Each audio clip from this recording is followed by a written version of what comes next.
The Widow's Broom, written by Chris Van Allsburg. Witches' brooms don't last forever. They grow old, and even the best of them one day lose the power of flight. Fortunately, this does not happen in an instant. A witch can feel the strength slowly leaving her broom. The sudden bursts of energy that once carried her quickly into the sky become weak. Longer and longer running starts are needed for takeoff. Speedy brooms that in their youth outraced hawks are passed by slow-flying geese. When these things happen, a witch knows it's time to put her old broom aside and have a new one made.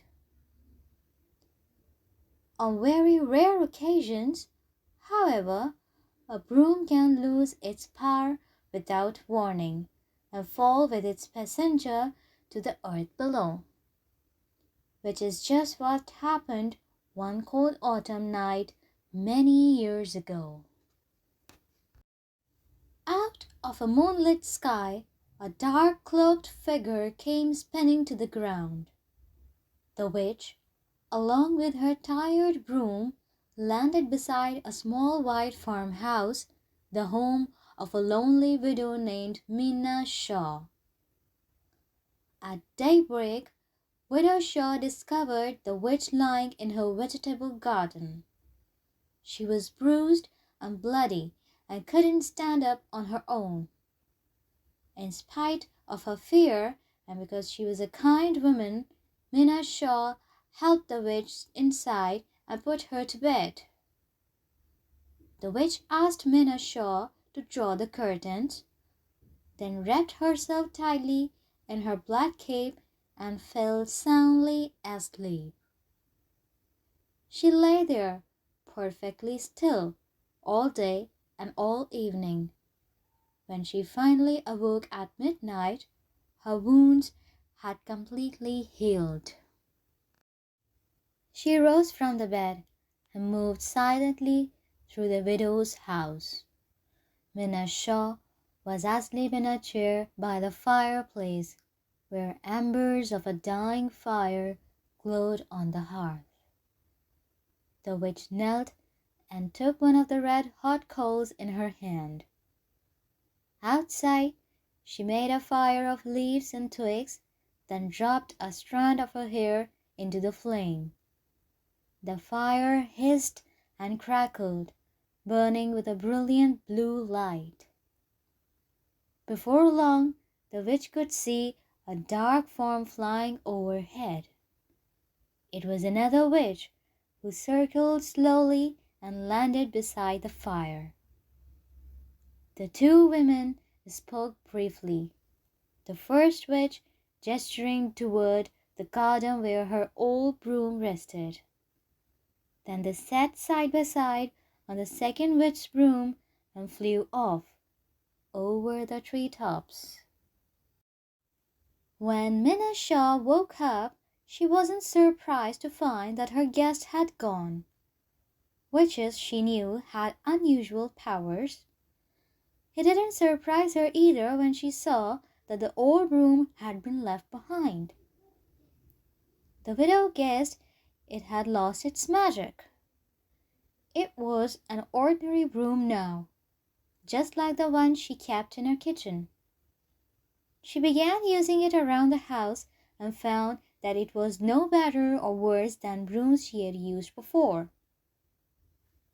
One morning, Minna Shaw was still in bed when she heard a noise coming from the kitchen.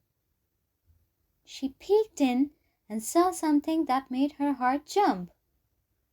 There was the broom, sweeping the floor all by itself.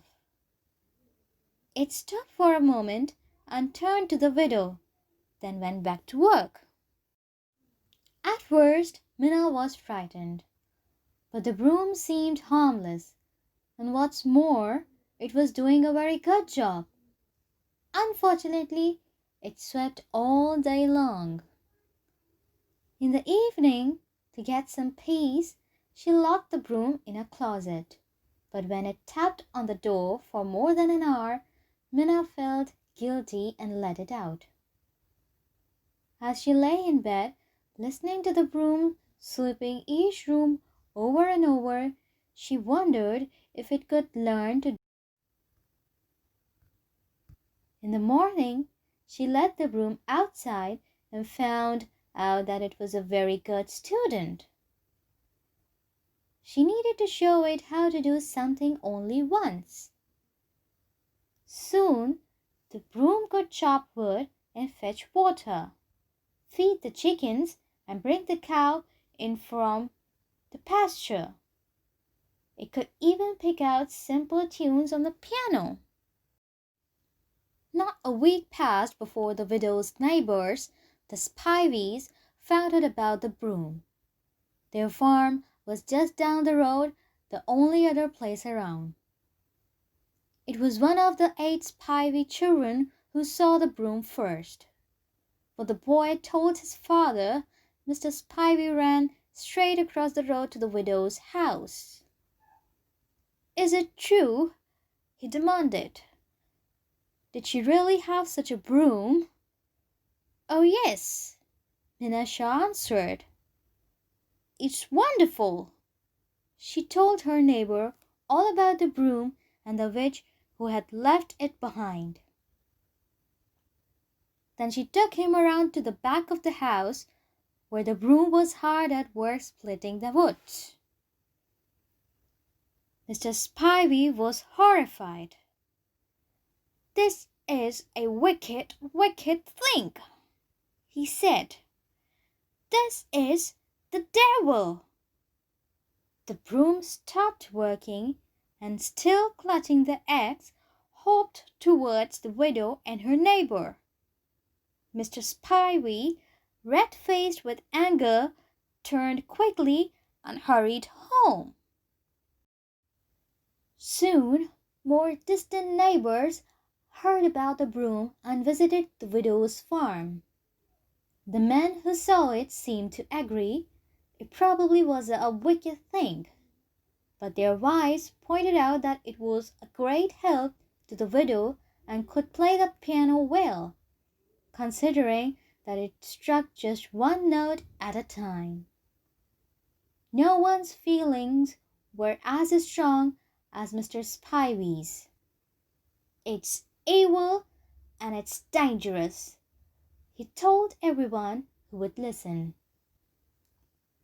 "We'll all be very sorry if this thing stays among us." As days went by, the broom seemed as innocent and hard-working as ever. Though it had learned how to do many things, sweeping brought it special pleasure. It was, after all, a broom. Occasionally, when there was nothing left to do around the widow's house, it would hop down to the road that separated Minna Shaw's and the Spivies' farms. The road was dirt, of course, and the broom could amuse itself there for hours. One afternoon, 2 of the Spivey boys and their dog walked along the road where the broom was happily at work. When they saw what it was doing, they kicked the small stones the broom had swept aside back into its path. The broom ignored them and shuffled off to sweep another part of the road. But the Spivey boys would not leave it alone. They called the broom names. When it continued to ignore them, they picked up a couple of sticks and started tapping the broom's handle. Finally, it stopped sweeping. The broom turned to the 2 boys and knocked them both on the head so hard they fell to the ground in tears. The broom hopped off, but the Spivey dog ran after it, yapping and biting at its bristles. "Get him!"